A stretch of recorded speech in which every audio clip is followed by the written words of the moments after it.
नमस्कार दोस्तों, आप क्राइम तक देख रहे हैं। बात करते हैं सोनम केस की। इसमें केस में आपको एक बात शुरुआत में ज़रूर पता होगी कि जो सोनम है वो गलती से गाज़ीपुर पहुंची थी। दरअसल वो जाना कहाँ चाहती थी ये आपको बताता हूँ। हालांकि खबर पहले भी आ चुकी है लेकिन इसमें कुछ और ट्विस्ट आ गया, इसलिए आपको बता रहा हूँ। ये पता चला है कि रवि की माँ ने पहले तो ये बताया था कि राज की माँ ने, सॉरी, चुन्नी देवी उनकी माँ का नाम है। उन्होंने बताया था कि उनका गाँव फतेहपुर ज़िले के गाज़ीपुर में स्थित है, जबकि सोनम की गिरफ्तारी वाराणसी के पास वाले गाज़ीपुर ज़िले से हुई है। एक वाराणसी के पास है गाजीपुर जिला और एक है फतेहपुर जिले के पास है गाजीपुर जिला। वो नहीं बता सकती कि सोनम क्या करने गई थी। अब लोग सवाल पूछने लगे हैं कि क्या सोनम गलती से गलत गाजीपुर पहुंच गई थी, क्या वह असल में राज के गांव फतेहपुर वाले गाजीपुर जाना चाहती थी। ये सबसे बड़ी बात सामने आ रही है। इसको लेकर ये बयान भी सामने आया है। वो ये भी पता चला है कि रोडवेज की बस से पहुंची थी। और जो खुलासे इसमें हुई है वो भी आपको बताता हूँ। हम सबको पता है, एक तस्वीर हम सब ने देखी कि सोनम एक ढाबे पर बैठी थी, वहाँ उसने कहानी सुनाई और ये कहा कि उसका किडनैप हो गया है, उसके पति को मार दिया है। बाद में उसने अपने भाई को फ़ोन किया, पुलिस पहुंची और उसके बाद ये कहानी निकल कर आई। दरअसल वो इंदौर से गाजीपुर पहुंची थी, लेकिन कौन सा गाजीपुर आपको बताता हूँ। 23 मई को जब उसने ये पूरा वाकया किया था, इसके बाद वो इंदौर आ गई थी।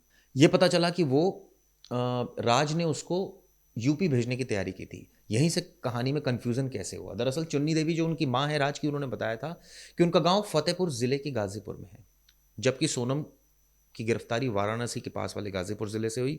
वो वहाँ कैसे पहुंची ये नहीं पता। लोगों का कहना है कि ऐसा लगता है कि सोनम राज के गांव आना चाहती थी, लेकिन ड्राइवर ने गलत गाजीपुर पहुंचा दिया। मुझे नहीं मालूम कि वो वहां कैसे पहुंची। उन्होंने ये भी कहा कि मेरा बेटा ऐसा नहीं कर सकता, तमाम बातें उन्होंने कही। लेकिन अब सवाल ये उठने लगा है कि क्या वाकई वो गलत गाजीपुर पहुंच गई थी।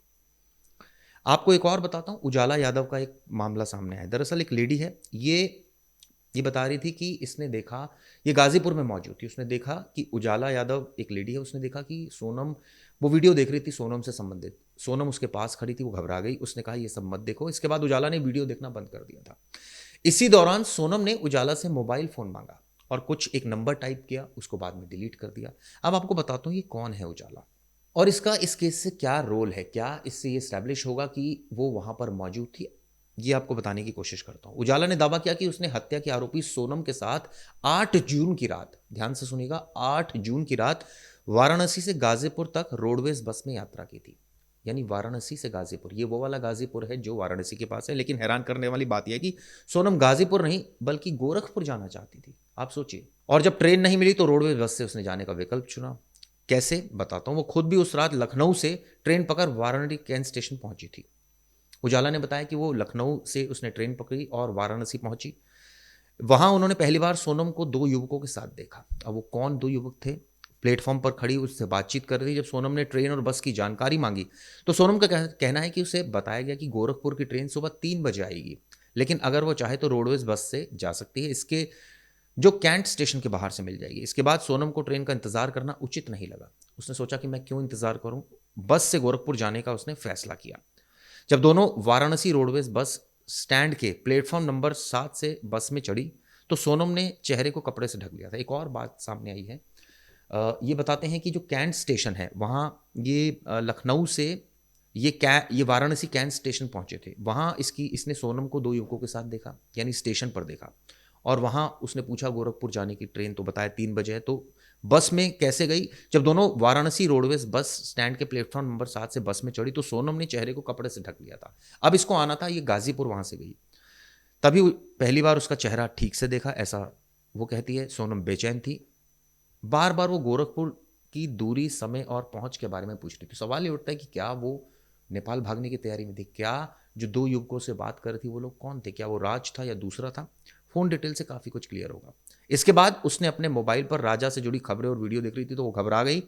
उसने एक नंबर टाइप किया, फिर हटा दिया। उजाला कहती है कि अगली सुबह यानी 9 तारीख को जब वो अपने गांव नसीरपुर पहुंची तो सोशल मीडिया पर सोनम की फोटो देखी तो वो चौंक गई।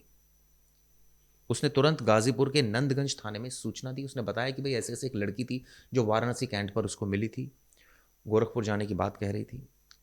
तो सवाल यही है कि गोरखपुर नेपाल के काफ़ी करीब है, तो क्या वाकई वो भागने की तैयारी में थी? सबसे बड़ा सवाल है। इसके अलावा आपको बताता हूँ स्टेशन पर दोनों युवक कौन थे, कौन मदद कर रहा था। क्या उसका कोई नेटवर्क नेपाल था? तो ये सबसे अहम जानकारी निकल कर आ रही है। इसके बाद हम सबको पता है कि गाज़ीपुर से उसको पकड़ लिया गया था। हालाँकि इस मामले में ये भी पता चला कि जिस फ्लैट में वो इंदौर में रही थी, वो विशाल रघुवंशी नाम के शख्स ने उसको मुहैया कराया था। यानी किराया 3 महीने का वो दे रहा था। ऑनलाइन ग्रॉसरी उसने मँगवाई थी और उसके गाँव की भी तमाम खबरें सामने आई हैं, जहाँ उसका घर है, सोनम का, यानी इंदौर में। वहाँ भी एकदम सन्नाटा पसरा हुआ है, गेट बंद रहता है और वहाँ अब लोग ऑब्वियसली हैरान परेशान है, तंग गलियों में उसका घर है, इस तरह की जानकारी भी निकल कर आई थी। तो ये सबसे बड़ा अपडेट इस केस में है। हालाँकि सवाल ये उठता है कि क्या वो गोरखपुर यानी नेपाल जाने की तैयारी करती है? ये सबसे बड़ा सवाल है। फिलहाल इस वीडियो में विराम देता हूँ। ये कैसी लगी आपको बताइए।